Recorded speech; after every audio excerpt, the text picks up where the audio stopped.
কবি সুকান্ত ভট্টাচার্য প্রিয়তমা সুর।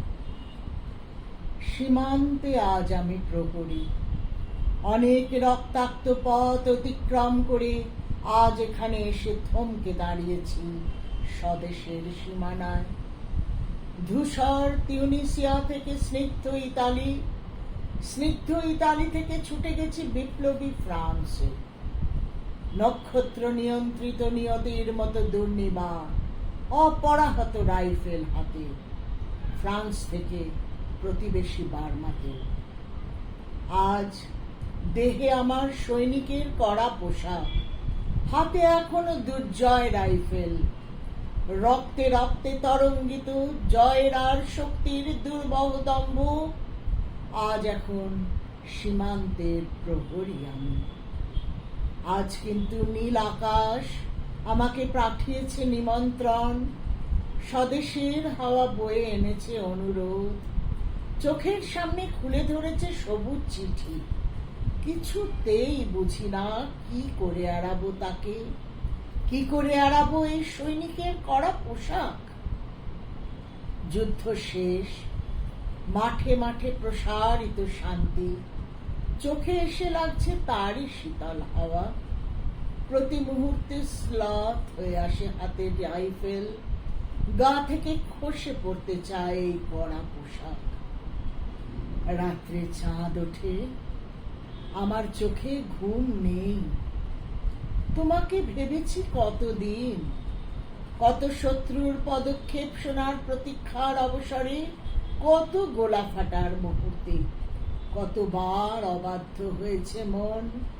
যুদ্ধ জয়ের ফাঁকে ফাঁকে কতবার হৃদয় জ্বলেছে অনুশোচনার অঙ্গারে, তোমার আর তোমাদের ভাবনায়। তোমাকে ফেলে এসেছি দারিদ্র্যের মধ্যে, ছুঁড়ে দিয়েছি দুর্ভিক্ষের আগুনে।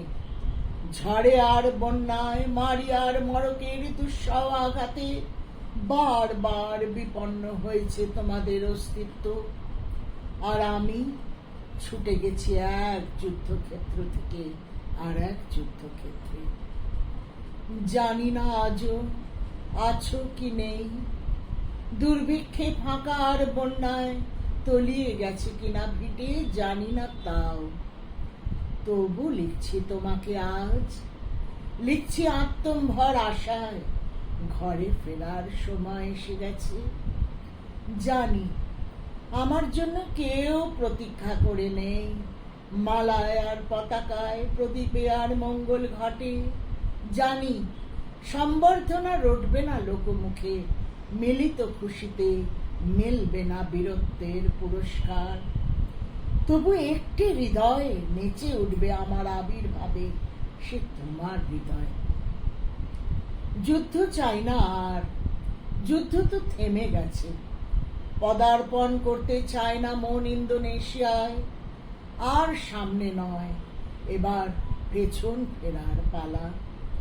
পরের জন্য যুদ্ধ করেছি অনেক, এবার যুদ্ধ তোমার আর আমার জন্য। প্রশ্ন করো যদি এত যুদ্ধ করে পেলাম কি, উত্তর তার তিউনিসিয়ায় পেয়েছি জয়, ইতালিতে জনগণের বন্ধুত্ব, ফ্রান্সে পেয়েছি মুক্তির মন্ত্র, আর নিষ্কণ্টক বার্মায় পেলাম ঘরে ফেরার তাগাদা।